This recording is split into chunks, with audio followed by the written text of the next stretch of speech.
저는 10년 동안 히브리어 성경 진리를 알려주는 네이버 카페 블로그 성경진리 아카데미를 운영하고 있는 테로마입니다.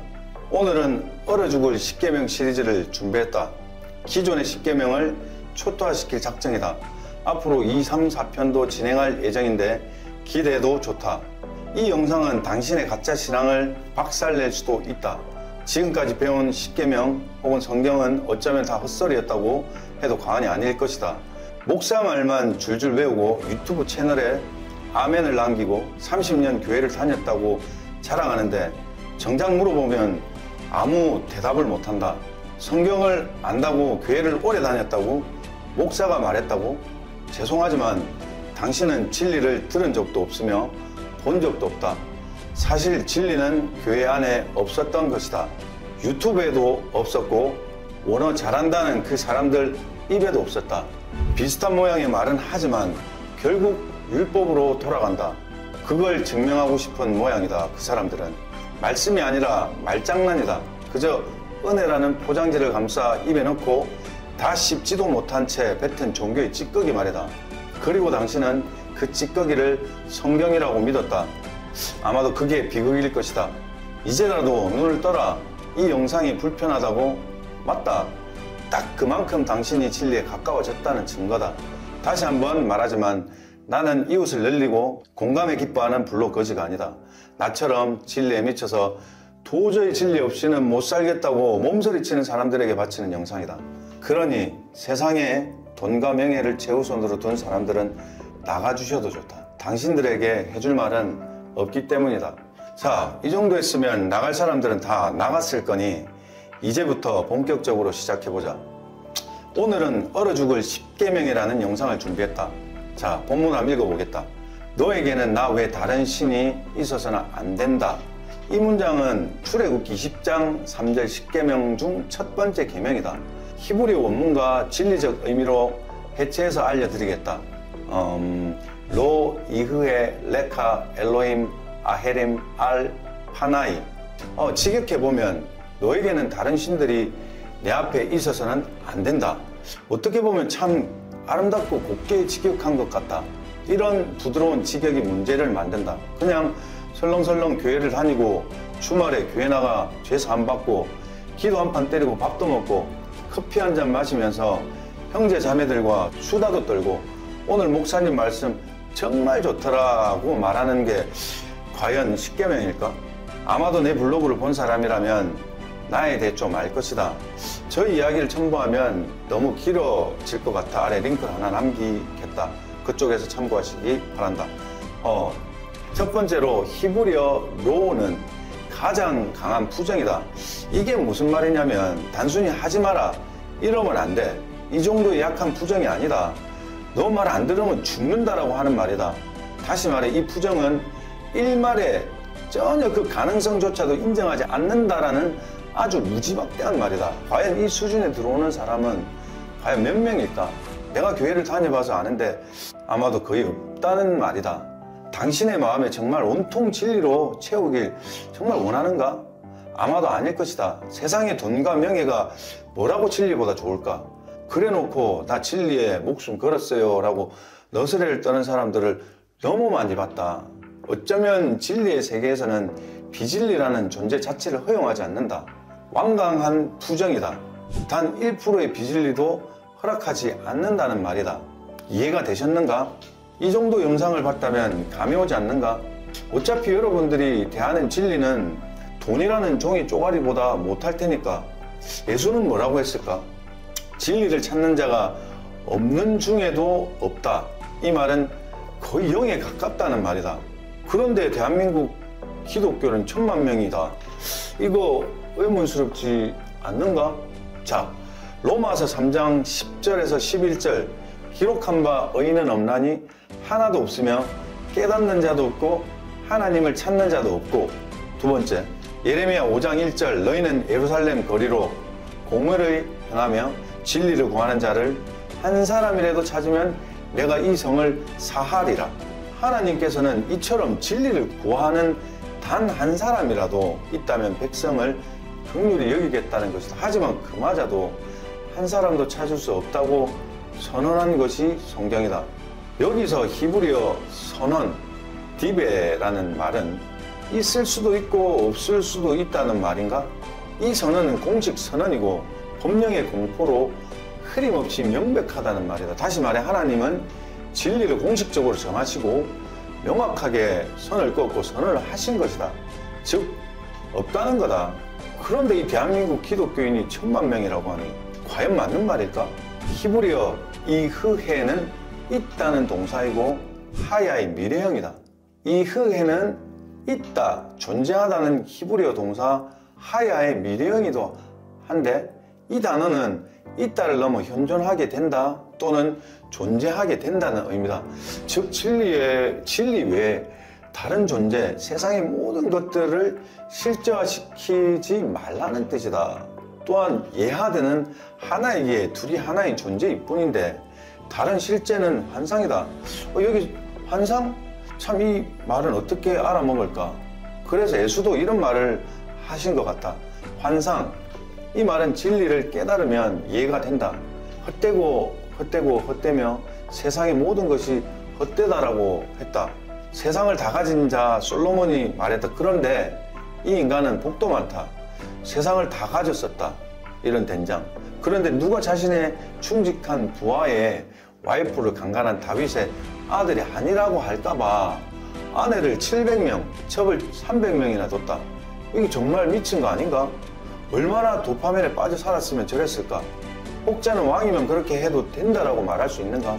왕이면 1000명의 마누라를 두는 게 정상인가? 왕은 국민을 먹여 살려야 하고 수많은 상황을 헤쳐나가야 하는 리더이다. 그런데 1000명에게 눈이 팔릴까? 마누라 1명도 바쁜데 아무리 2000년 전이라도 말이다. SNS를 보면 앞모습만 보일 뿐 뒷모습은 보이지 않는 것과 같은 이치다. 나는 아무리 생각해봐도 솔로몬은 지혜의 왕이라고 부르고 싶지 않다. 아무리 권력과 정력이 남아 돌아도 저런 인생을 살고 싶지 않다. 만약 우리나라 대통령이 다른 여자 손이라도 잡으면 난리 날 거다. 사실 성경을 자세히 보면 우리는 하루를 살고 있다.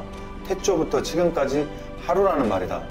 이걸 영혼을 산다고 말하는 것이다. 즉 우리는 과거, 현재, 미래가 아닌 하루를 살고 있다. 물론 환경이나 문화적 차이는 있겠지만 이러한 관점에서 보면 옛날 사람이나 지금이나 별반 차이가 없다. 사실 나는 1명의 마누라도 힘든데 솔로몬은 정말 대단하다. 솔로몬 너 윈이다. 내가 졌다. 물론 단순한 성적 관계가 아닌 정치적 외교 수단도 있었을 것이다. 많은 와이프와 첩이 이방 민족의 공주들이었고 그들을 통해 외교 관계를 맺었지만 결국 하나님을 배신했다고 하지 않던가. 그만큼 인간 궁상들은 하나님이 잘해주면 어깨 뽕이 들어가고 발광을 떠는 게 인간 아니던가. 이것은 솔로몬의 지혜에도 불구하고 진리에서 멀어졌다는 예화로 성경은 이를 우상 숭배에 경고하고 있다. 히브리어 레커하는 너에게라는 말인데 단순히 개인을 지칭하는 수준이 아니라 개별 인식체, 자아, 의식을 가리킨다. 다시 말해 너의 마음 안에 단 1%도 진리 외에 다른 개념이나 권위를 인정하지 않는 정말 극단적인 말이다.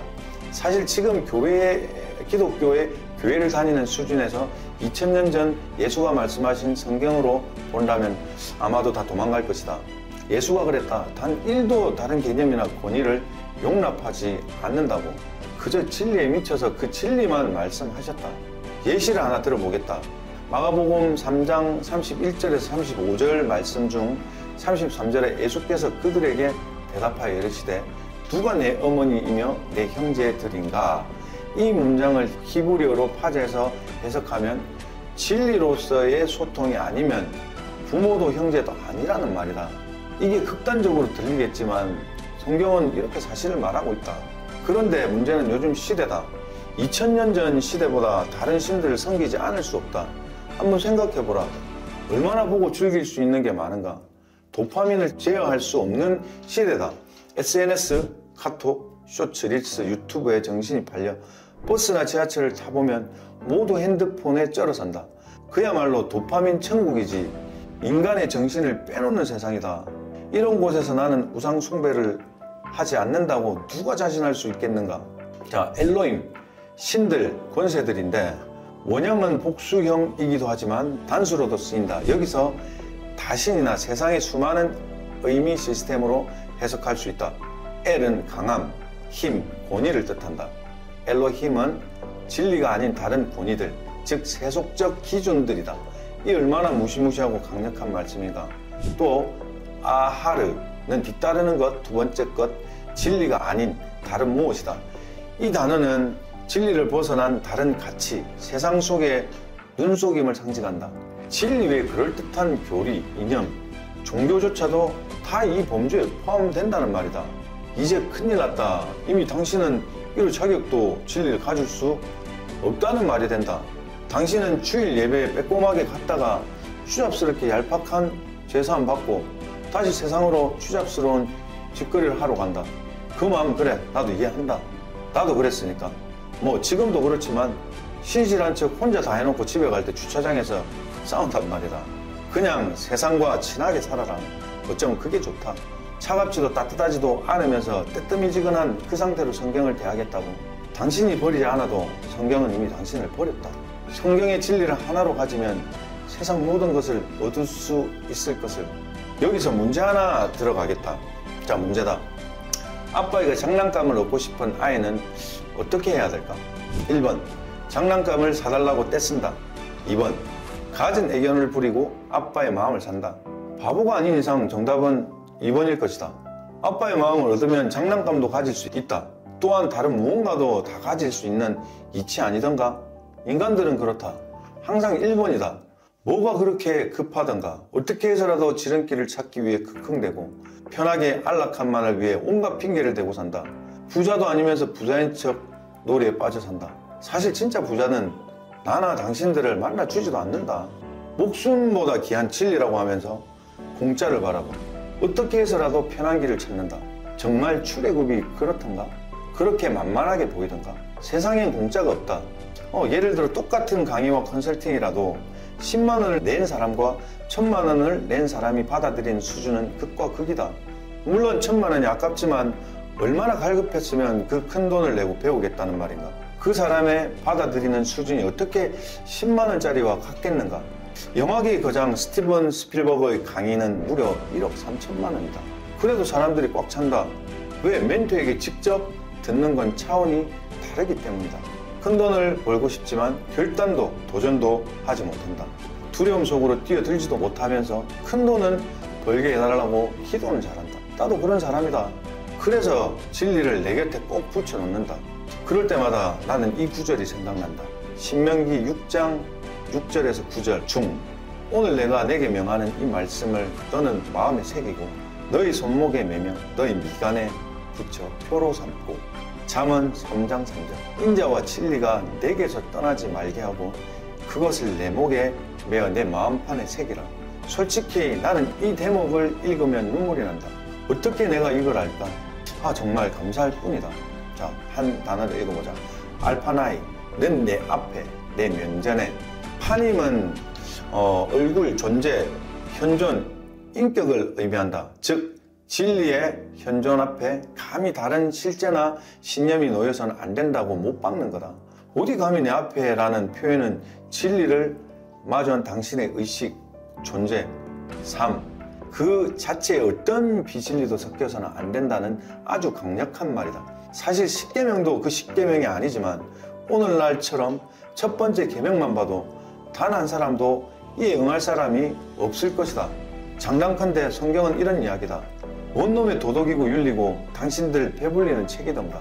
당신이 오늘 이 영상을 보고도 세상과 벗삼고 싶다면 성경은 당신을 정말 외면할 것이다. 성경의 오늘은 지금이다. 오늘만이 존재하기 때문이다. 당신들의 마음 나도 충분히 안다. 돈 벌어서 부모님 처자식 먹여 살려야 하지만 성경이 뭐라고 하던가 그것들 다 내려놓으라고 하지 않던가. 좀 인간적이지 못한 거 알지만 어쩔 수 없다. 왜냐하면 성경은 인간적인 책이 아니다. 그 세상의 것들이 있으면 무조건 100% 장담하건대 당신은 진리 집중하지 못한다. 누가복음 14장 33절에 이와 같이 너희 중에 누구든지 자기의 모든 소유 비진리를 버리지 아니하면 내 제자가 되지 못하리라. 마태복음 19장 27절에 베드로가 대답하여 이르되 보소서 우리가 모든 것을 버리고 주를 따라 싸운즉 그런즉 우리가 무엇을 얻으리이까? 또 마태복음의 19장 29절 또 내 이름을 위하여 집이나 형제나 자매나 부모나 자식이나 전토를 벌인 자마다 여러 배를 받고 또 영생을 상속하리라. 이처럼 진리의 말씀을 따른다는 것은 단순히 교회에 나가서 성경 구절을 외우는 수준이 아니라는 거다. 기존의 삶의 질서와 익숙했던 사회적 관계, 소유욕과 심지어 나라는 정체성마저 내려놓고 완전히 새로운 여정에 뛰어드는 것이다. 그 대가로 주어지는 것은 단순히 형이상학적 교리나 희망이 아니라 하늘의 생명이라는 현실이자 약속이다. 정말 당신은 그 영생을 얻고 싶은가? 이제 분명히 해야 한다. 10계명의 첫 계명만 살펴봐도 성경책은 아무나의 책이 아니다. 그것은 예수님조차 아무에게나 전하지 않으셨고 이게 최고의 비밀이다. 실제로 복음 전도나 선교 사역을 무턱대고 시작해도 모르는 진리를 어떻게 전할 수 있다는 말인가? 마치 보험을 팔고 자동차를 판매하기 위해 반드시 전문가가 되어야 하듯 당신도 진리를 알아야 전할 수 있지 않겠는가? 제대로 준비하지 않고 전도를 하는 것은 성경에서 맹인이 맹인을 인도하는 꼴이라고 말하지 않던가? 만약 당신이 10계명의 첫 계명조차도 모른다면 성경 1도 모른다는 소리다. 이 영상을 보면 느낀 불안과 갈망을 그대로 두지 말기 바란다.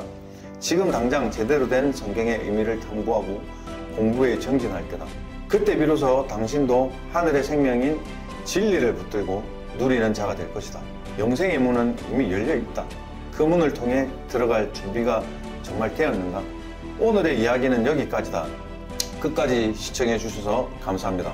궁금한 점이 있으시면 카페나 블로그를 방문해서 제가 써온 10년의 글을 참조해 주시기 바랍니다. 정신 차려라. 당신이 지금 믿고 있는 성경이 틀렸다는 진리의 경고장이다. 진리 외에는 다 잘라내라는 무서운 명령이다. 어쩌면 오늘의 이야기가 당신의 애초부터 성경과 아무 상관이 없었던 사람일 수도 있다는 말이다. 안녕 기독교 친구들. 나는 10년 이상 성경진리 아카데미를 통해 진리를 전하고 있는 테로마야. 오늘은 며칠 전 10계명 첫 계명 영상에 이어 두 번째 계명으로 진리를 말할 거다. 요즘 경기가 어려운지 많은 사람들이 교회를 가는 것 같아. 그런데 하나만 물어볼게. 지금 당신이 공부하고 있는 게 정말 진리의 말씀입니까? 아니면 당신이 만든 종교적 환상일까? 아니면 그저 목사의 말 한마디에 무비판적으로 아멘을 외치고 진리의 말씀이 아닌 목사를 추정하고 있는 건 아닐까? 성경은 펴보지도 않고 히브리어, 헬라어 그런 건 신학자나 아는 거라면 그저 유튜브에 떠도는 영상 몇 개 보고 아, 은혜 받았다, 가슴이 뜨거웠다 이러고 끝이다. 근데 진짜 충격적인 건 뭔지 아는가? 당신이 지금 하는 그 모든 행위가 거짓된 진리, 즉 우상 숭배라는 거다. 지금 이 순간에도 수많은 사람들이 자신은 진리의 말씀을 공부한다고 착각하는 것. 사실은 사람을 믿고 목사를 믿고 교회의 분위기를 믿고 있다. 목사님 말씀은 곧 하나님의 말씀이라는 프레임 속에서 한 번도 성경을 직접 제대로 파헤쳐 본 적도 없이 그저 신앙생활이라는 가면을 쓰고 살아간다. 말씀에 대한 개념도 없고 히브리어, 헬라어 좀 봤다고 하는데 물어보면 한 개도 모르고 그저 말랑한 은혜, 감동, 눈물, 찔림. 과연 그게 진리일까?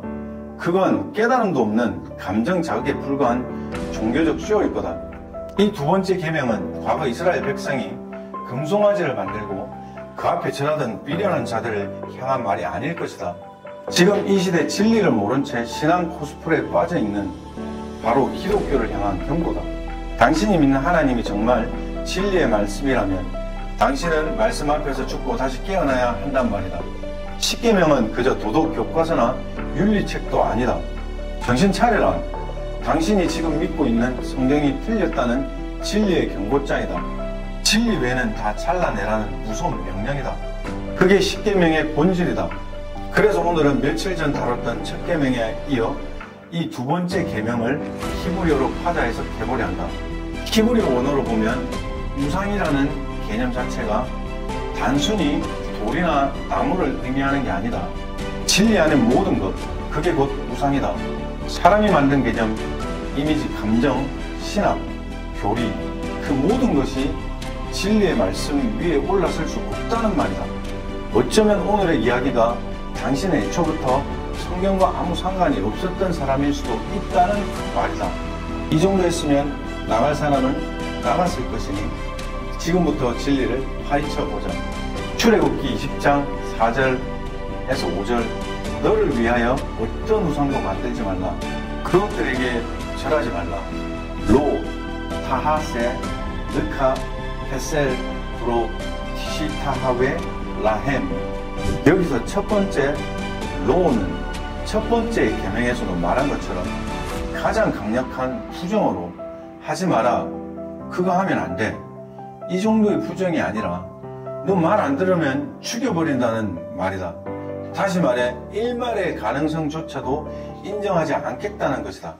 이 단어가 첫 번째로 나왔다는 건 흉악하게 부정하겠다는 문장이다. 단순한 언어적 부정이 아니라 영적 생사를 가르는 경고다.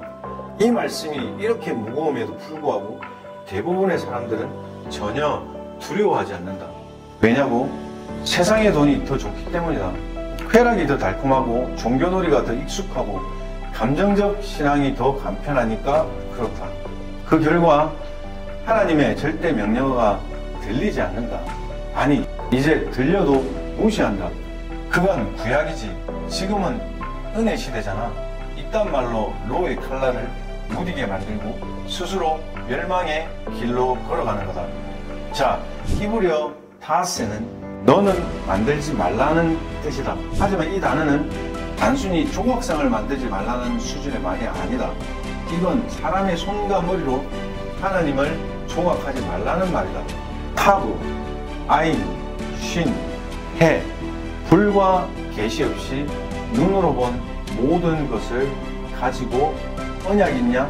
포장하지 마라. 즉 어떤 감동, 감정, 이상한 기적 등 그걸 근거로 진리를 세우지 말라는 말이다.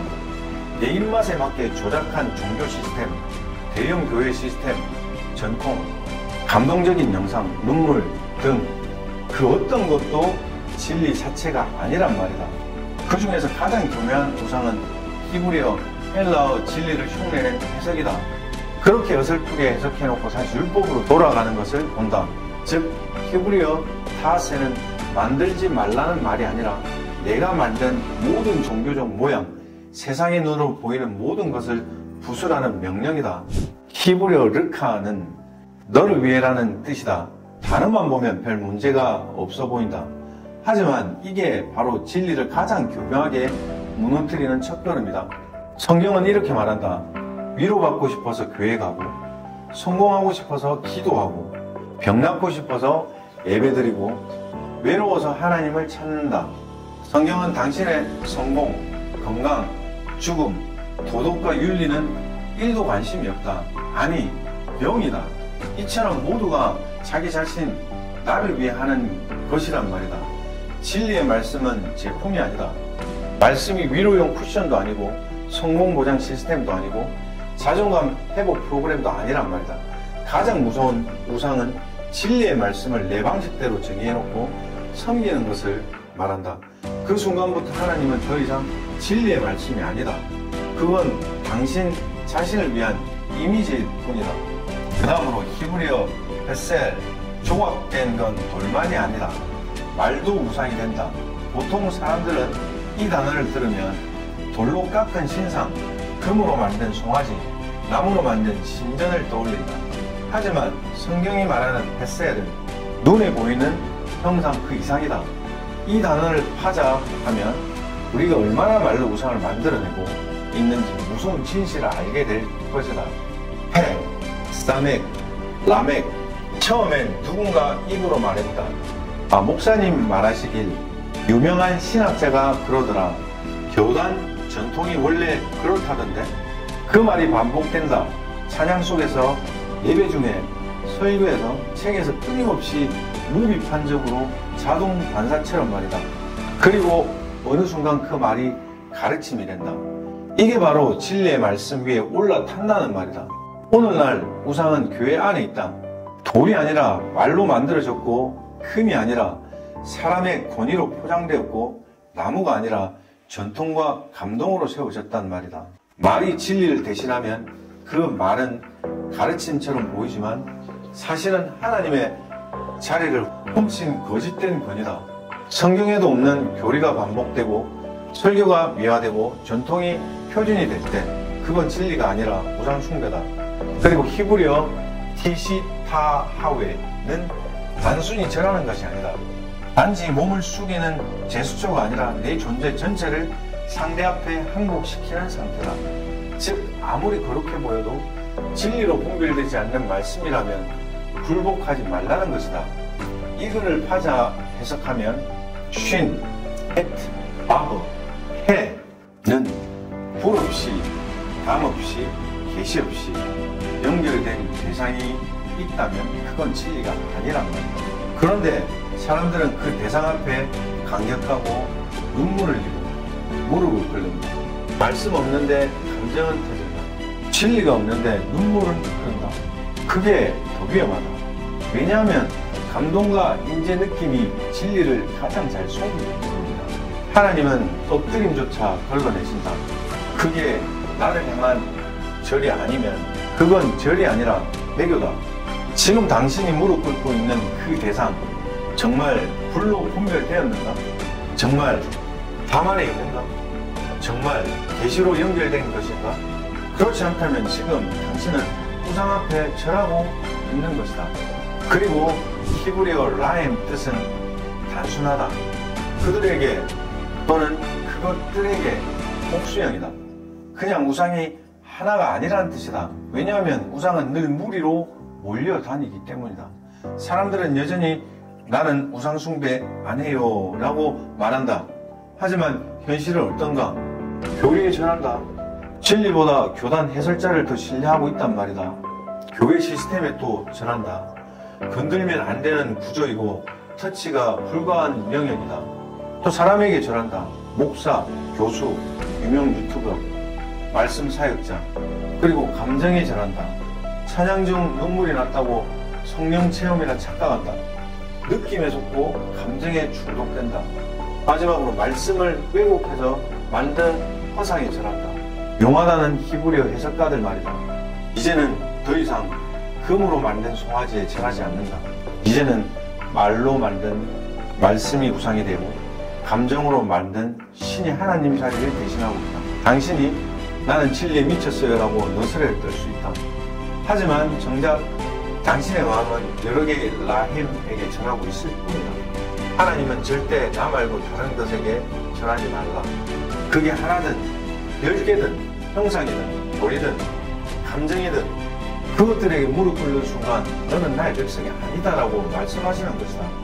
이건 단순한 금지 명령어가 아니다. 내가 누구에게 절하느냐가 곧 내가 누구의 종이냐를 결정하는 기준이 될 것이다. 오늘 당신에게 묻는다. 당신은 지금 누구에게 엎드리고 있는가? 당신의 무릎은 진리 앞에 꿇려 있는가? 아니면 그렇게 보이는 포장들에게 분산되어 있는가? 하나님은 공동 경배를 받지 않으신다. 오직 나만 섬기라는 말은 다른 것들과 함께 섬기지 말라는 뜻이다. 자, 오늘 내용은 여기까지다. 굳이 구독까지 안 해도 된다. 어차피 제대로 된 정보 구분도 못할 거니까. 근데 하나 장담하겠다. 이상하게 또 내가 보고 싶을 거다. 그럼 그때까지 잘 지내라. 이 무시무시한 말이 성경책이다. 당신의 삶 전체가 통째로 불에 익을 준비가 되어야 된다는 말이 바로 성경이 말하는 것이다. 어설프게 성경 공부 좀 했다고 유튜브에 올리고 자기 좀 안다고 어리빵빵한 말로 강단에 서서 헛소리나 하라고 만든 게 성경책이 아니란 말이다. 정신 좀 차려야 한다. 야들야들한 말로 사람들 유혹해서 11조란 말도 성경에 없는데 그걸 이용해 삥을 뜯고 선교는 무슨 놈의 선교인가? 예수 믿으면 천국 간다고 사골처럼 우려먹고 에라이 그럼 나는 죽기 1초 전에 믿을란다. 그렇게 어리버리한 성경이고 예수고 하나님이면 나는 안 믿을란다. 기독교 친구들 안녕. 나는 10년 넘게 성경진리 아카데미 블로그와 카페를 통해 오직 진리만 전해온 테로마다.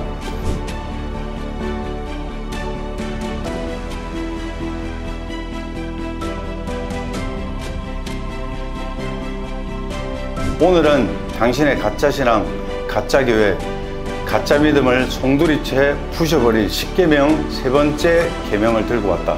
첫 번째 영상, 두 번째 영상, 그거보다 오늘이 훨씬 더 강하다. 왜냐고? 오늘은 내가 지금까지 기독교라는 껍데기를 쓰고 종교놀이만 하고 있었다는 사실이 다 들통날 거니까.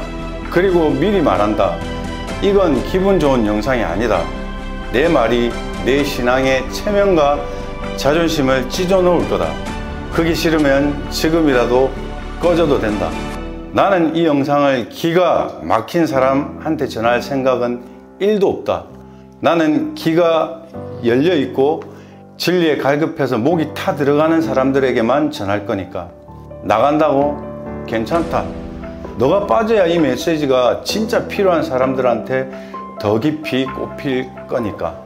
이거 유튜브 조회수 올리려고 만든 거 아니고, 좋아요, 구독, 구걸 하려고 만든 것도 아니다.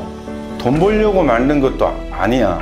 그냥 진리로 당신 영혼의 거짓을 박살내려고 만든 거다. 그러니까 결심해라. 오늘 남아있겠다면 너희 종교적 자아가 박살나는 걸 각오해라. 이 영상은 역설적이지만 너를 살리기 위해 먼저 죽이는 영상이 될 거다. 자, 이제 나갈 사람은 나갔겠지? 시작해보자. 십계명의 세 번째 계명, 너는 내 하나님 여호와의 이름을 망령되이 일컫지 마라. 로 티사 에트셈 아도나이 엘로 헤이카 라사브. 여기서 히브리어 로는 이미 첫 번째와 두 번째 영상에서 말한 것처럼 결코 하지 마라, 금지한다인데, 너 내 말 안 들으면 죽는다라는 울트라 슈퍼 부정이다. 히브리어에서 가장 강한 부정 명령어로 의견이나 제안이 아닌 너 말 안 들으면 죽는다는 정말 무지막대한 말이라고 언급한 바 있다. 즉, 히브리어 성경에서 하나님이 쓰신 로는 사람이 생각해 볼 여지를 갖는 게 아니라 그냥 영적 사망 선고를 말한다. 그렇다면 30년 동안 교회를 다닌 당신은 그저 종교 소비자일 뿐이었다. 지금은 의대 시대니까, 하나님은 사랑이니까 그딴 변명 따위는 진리에 통하지 않는다. 이처럼 1, 2, 3 계명을 듣고도 아직까지 눈 하나 깜짝하지 않는 자라면 당신은 아직 진리의 말씀을 깨달을 수 있는 시절의 인연이 아직 멀었다는 증거다. 그리고 당신은 아직 진리라는 단어가 무엇을 의미하는지 한 번도 가슴으로 경험한 적이 없다는 말이다. 그렇다면 어떻게 해야 할까? 방법은 있다. 아주 간단하고 심플하다.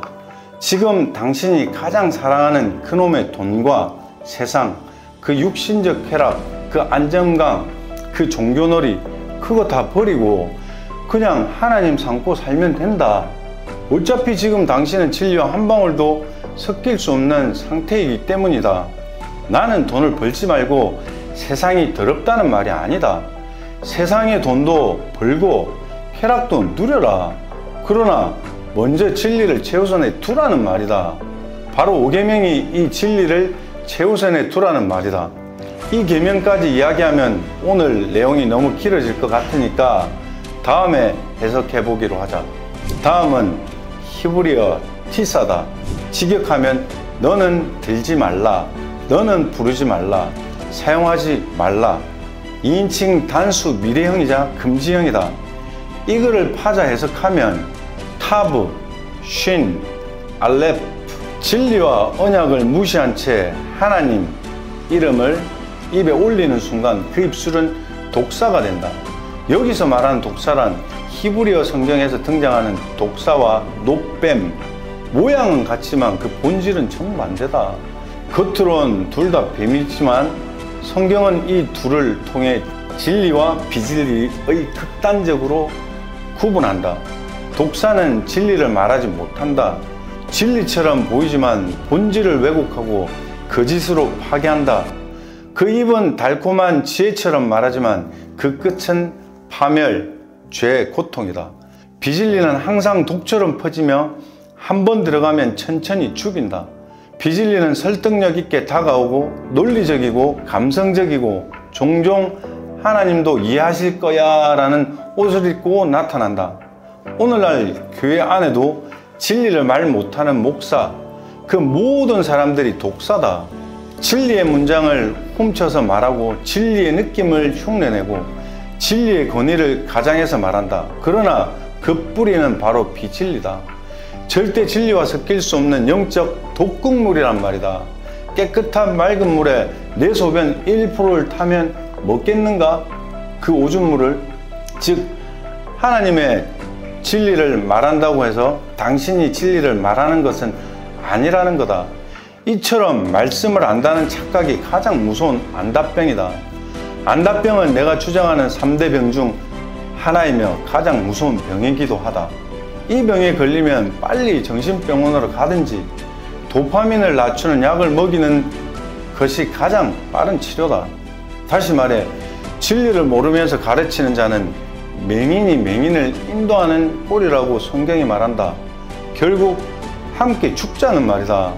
때문에 자신이 진리를 깨닫지 못했다면 1.1핵도 진리의 말씀을 전하면 안 된다. 그 자체가 하나님 이름을 망령되게 부르는 행위란 말이다. 아, 여기서 잠깐 독사를 이야기했으니 노뱀에 대해서도 잠깐 알아보자. 노뱀, 네하시는 여기서 뱀은 동일하지만 재질이 다르다. 노순, 심판, 불, 연단을 상징한다. 진짜 진리는 항상 불을 통과한 것만 살아남는다. 노뱀은 단순한 모형이 아니다. 장차 십자가 위에 높이 들리실 예수 그리스도의 예표였다. 진리는 외형이 뱀처럼 보여도 그 속에는 불의 정화, 언약의 심판, 생명의 권세가 담겼다. 그래서 성경은 이렇게 말씀하신다. 그 노뱀을 바라보는 자마다 살리라. 때문에 당신은 진리를 가장한 말에 속지 마라. 그 뱀이 독을 품고 있다면 그건 말씀이 아니라 하나님을 망령되게 부르는 거다. 다음은 히브리어 셈이다. 표면적 뜻은 이름이다. 하지만 성경에서 이름을 호칭이 아니다. 이름은 곧 존재의 선언이며 본질의 외침이며 그분의 속성과 권위를 모두 담은 진리의 총합이다. 파제에서 해석하면 신, 맴, 이 두 글자의 합이다. 하나님의 이름은 그저 우리가 부를 수 있는 대상, 호칭이 아니다. 그건 진리 자체를 가리키는 불이며 말씀의 깊이에서 흘러나오는 생명의 본질 그 자체이자 진리이다. 당신이 그 이름을 입에 올리는 순간 당신은 불을 부르는 것이다. 당신은 혼돈 속에서 말씀의 물결을 부르는 것이다. 당신은 존재 전체를 삼킬 수 있는 불의 말씀을 호출하는 어마무시한 말이라는 거다. 그런데 지금 우리는 그 이름을 어떻게 부르고 있는가? 주여 주여 외치면서 삶은 죄악 위에 있다. 기도 마지막에 습관처럼 예수님의 이름으로 기도 드립니다. 저도 수백만 번 했다. 아무 말에나 하나님이 말씀하셨어요. 이건 주님의 뜻이에요. 말씀은 없고 느낌만 가득한 자기 멘트에 하나님을 놀아나게 하지 말라. 이게 망령된 거다. 무슨 놈의 하나님이 그따위 입에 놀아날까? 나도 교회 오래 다녀봐서 정말 잘 안다. 부산 대형교회를 다녀봐서 누구보다 잘 안다. 내가 극도의 신실한 척 할 때 지나가는 여자 다리라도 보면 그 자리에서 무릎 꿇고 기도했다. 지금은 없지만 서면 지하상가 지나가면 동냥하는 사람이 많았다. 그래서 그분들을 보면 저분이 예수일 거야 라면서 내 지갑에 있는 돈 다 털어주고 나는 집에 걸어간 착한 코스프레 대마왕이었다. 연기하면 아마 내 따라올 사람 없을걸? 이처럼 느낌으로 어떻게 하나님과 친할 수 있겠는가? 빼꼼하게 교회 와서 기도 한 판 때리고 눈물 찔끔 흘리면 그걸 하나님의 임재라고 한다. 유치원보다 못한 하나님의 임재를 가르치는 곳이 지금의 기독교다. 그게 바로 하나님의 이름을 라샤브, 망령되게 부르는 것이다. 그 순간 당신은 셈이라는 거룩하고 불타는 이름을 입술로 모욕하고 있다는 것이다. 셈은 단순히 소리내는 단어가 아니라 입 닥치고 그냥 엎드리라는 말이다. 아무 변명, 이유 달지 마라. 뭔 놈의 잔소리가 그래 맞나? 세상도 그렇지 않던가. 그냥 남자는 입 닥치고 돈 벌어 잘 살아라. 그래야 대접받는다. 물론 돈이 전부는 아니겠지만 살아봐서 알지 않는가? 사회에서 인정 못 받으니까 교회 와서라도 달란 척 하고 싶은 그 나도 잘 안다. 뭘 그리 변명을 늘어놓고 싶은가? 그만해라. 즉 당신이 하나님의 이름을 부른다는 건 그 이름이 담고 있는 진리의 불 앞에 엎드리겠다는 변명 1도 없는 약속이자 서약이다. 주여, 주여는 누구나 말할 수 있다. 하지만 그 이름을 감당할 수 있는 자는 거의 없다는 거다. 어쩌면 0에 가깝다. 아니 내가 성경이 그런다. 하나님이 그런다고. 자, 다음은 히브리어 아도나이, 여호와, 야훼, 스스로 있는 자, 존재하는 자를 말한다. 파자 해석하면 요드, 해, 바브, 해. 이 단어를 해석하면 하나님의 실제적인 개입, 창조의 손길로 그분이 자신을 드러내시고 숨겨진 것을 여시는 것이다. 하늘과 땅, 하나님과 사람, 영혼과 현재를 연결하시고 마지막까지 자신을 나타내시어 완성하는 것이다. 즉 여호와는 단순한 호칭이 아니라 모든 것의 시작이고 드러내시고 연결하시고 완성하시는 분이라는 선언이자 언약이다. 이 이름은 시간, 공간, 피조세계, 영적 영역 전체를 통치하는 절대 권위를 품고 있다. 이 완성의 언어 여호와를 맘대로 부르짖고 있다는 거다. 당신들이 지금 어떻게 쓰고 있는가? 기도 끝에 아무 생각 없이 예수님의 이름으로 붙이는 습관 멘트를 때리고 내 감정과 계획에 맞춰 하나님 말씀하셨다는 거짓된 헛소리를 하고 세속적 욕망을 포장하는 도구로 하나님의 이름을 부르고 진리의 깨달음 1도 없이 거룩한 느낌만 있을 때 그 이름을 남발한다.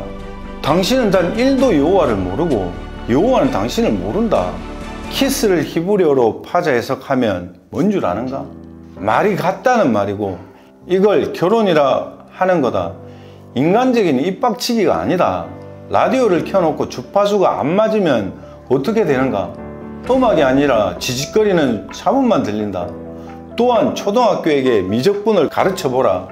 기호는 따라 쓸지 몰라도 의미를 전혀 모른다. 왜? 기초가 없으니까. 진리도 마찬가지다. 기초가 안 된 사람에게 아무리 히브리어를 가르쳐봐야 말이 안 통하는 거다. 자, 그렇다면 나샤크, 키스하다를 잠깐 파자 해석해보자. 이렇게 하나하나 한 문장 설명하려다가 밤을 꼴딱 샌 적이 많다. 자칫 잘못하면 12시간 넘게 한 적도 있다. 이게 내 팔자인가? 아이고. 자, 그래도 해보자. 눈, 쉰, 카프. 키스라는 행위는 단순한 접촉이 아니다. 영적 명령이며 생명의 표현이다.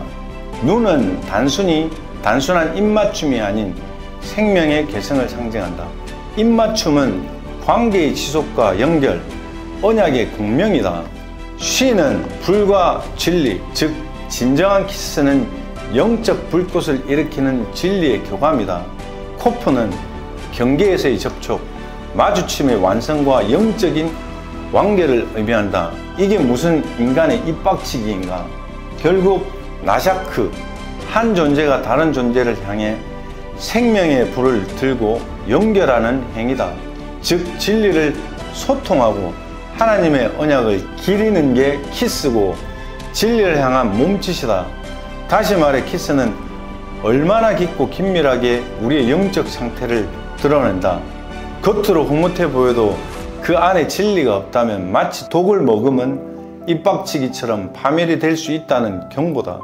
때문에 여호와는 그 앞에 무릎 꿇지 않으면 태워버리는 불이며 거짓과 섞일 수 없는 완전한 빛이자 진리다. 비진리가 한 방울도 섞일 수 없는 그 자체란 말이다. 그렇다면 어떻게 접근하란 말인가? 그게 바로 예수께서 말씀하신 푸토코스의 갈급함이다. 빼실빼실 죽어도 말 안 듣는 인간에게 절대 주어질 수 없는 것이지만 이런 갈급한 자들에게 진리를 주려고 하는 거다. 주여, 상에서 떨어지는 부스러기도 먹겠나이다. 이 얼마나 갈급해야 이렇게 하겠는가. 이처럼 그 이름을 감당할 수 있는 자만 그 불 앞에 설 준비가 된 자라는 거다. 무슨 하나님을 부르짖냐. 그런 하나님도 없고 그 불 앞에 설 자도 없을 거다. 내가 1000명 가까이 전화통화하고 서울, 경기도, 강원도, 전라도 각지에서 오는 사람들을 만나봤는데 없었다. 고작 내가 무슨 자료를 참고하는지 알고 싶은 거다. 그냥 내 노하우 후딱 배워서 졸업하고 세상과 친하게 지내고자 하는 수작이더라. 정말 단 1명도 예수의 제자 같은 인간은 한 명도 없었다. 이런 인간들을 부산말로 표현하면 에라이 꼴짜반 인간들아. 그래놓고 하나님이라고? 진짜 지나가는 개가 웃을 일이다. 히브리어 파자놀이 해보시던가. 한 문장 12시간 붙잡고 피똥 싸봐야 당신들이 얼마나 복받은 인간이란 걸 알 거다. 이렇게 해석해 놓은 거 보면서 시원한 에어컨 바람 아래서 냉커피 한 잔 때리면서 귀 크게 열기만 하면 되는데 이 얼마나 큰 축복이겠는가. 그걸 알아야 한다. 당신이 선생의 달란트가 있으면 모를까. 이게 쉬운 일만은 아니다. 사실 문장을 해석하다 보면 파생되는 설명 단어와 독자가 이해할 수 있게 파자 해석해야 하는 게 어마무시하게 많다. 많으면 많을수록 나는 죽는다. 자, 다음으로 히브리어 엘로헤이카, 내 하나님이다. 이건 정말 죽이는 단어다. 너의 하나님 여호와라는 말은 어리숙한 종교적 수식어쯤이 아니다.